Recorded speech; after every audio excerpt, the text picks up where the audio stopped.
భూభారతి చట్టం తెచ్చే ముందు యాచారం మండలంలో పైలట్ ప్రాజెక్టుగా మీరు చేశారు అక్కడ. మీకు అక్కడ ఉన్న అనుభవాలు ఏంటి అసలు? ఏమి దృష్టికి వచ్చాయి అనుభవాలు ఏంటి అసలు? గౌరవ రెవెన్యూ మంత్రి గారు వారి అనుమతితోటి వారు అడిగితే మేము ఒక ప్రతిపాదన పెట్టాము. మనము ధరణి సమస్యల అధ్యయనం కోసం అదేవిధంగా కొత్త చట్టానికి ఇది ఉపయోగపడుతున్న ప్రక్రియ అని గౌరవ ముఖ్యమంత్రి గారి ఆదేశాలతోటి లీవ్ సంస్థ తరపున లీవ్ సంస్థకు అధ్యక్షుడు ఉన్నా. దేశంలోనే మొట్టమొదటిసారి చట్టాన్ని రైతుకు చుట్టం చేయడం కోసం ఒక సంస్థ స్టార్ట్ చేసాం. దీన్ని legal empowerment and assistance for farmer society అంటాం. ఈ సంస్థ ద్వారా యాచారం మండలంలో ఉన్న 10 గ్రామాలలో ప్రతి గ్రామంలో భూ న్యాయ శిబిరం పెట్టాం.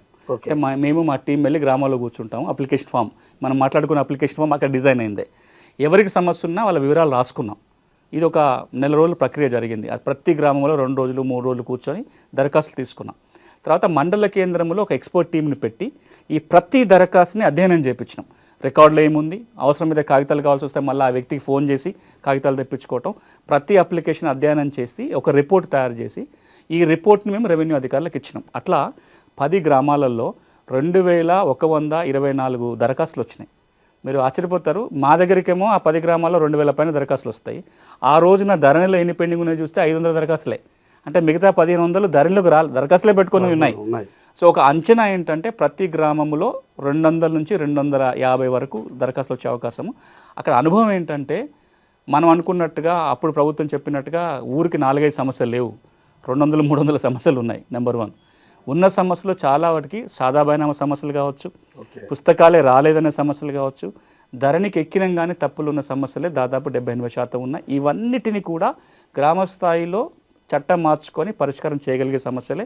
వీటన్నిటికీ ఈ రోజున భూభారతి చట్టంలో పరిష్కారం ఉంది.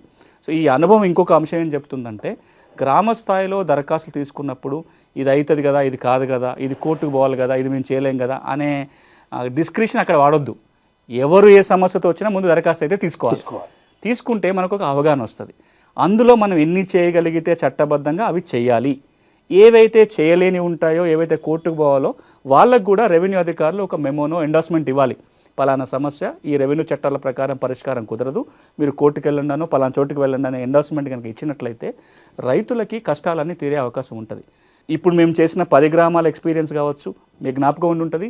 ఎన్నికల కంటే ముందు మేము ఒక 20 గ్రామాలలో రాష్ట్ర వ్యాప్తంగా భూన్యాయ శిబిరాలు పెట్టినాం. అక్కడ అనుభవం అయినా ఇక్కడ అనుభవం ఏం చెప్తుందంటే ప్రతి ఊళ్ళో 200 కుటుంబాలకు సమస్య ఉంది. ఇప్పుడు భూభారతి చట్టం వాళ్ళ సమస్య పరిష్కారానికి ఒక ఆధారం చెప్తుంది.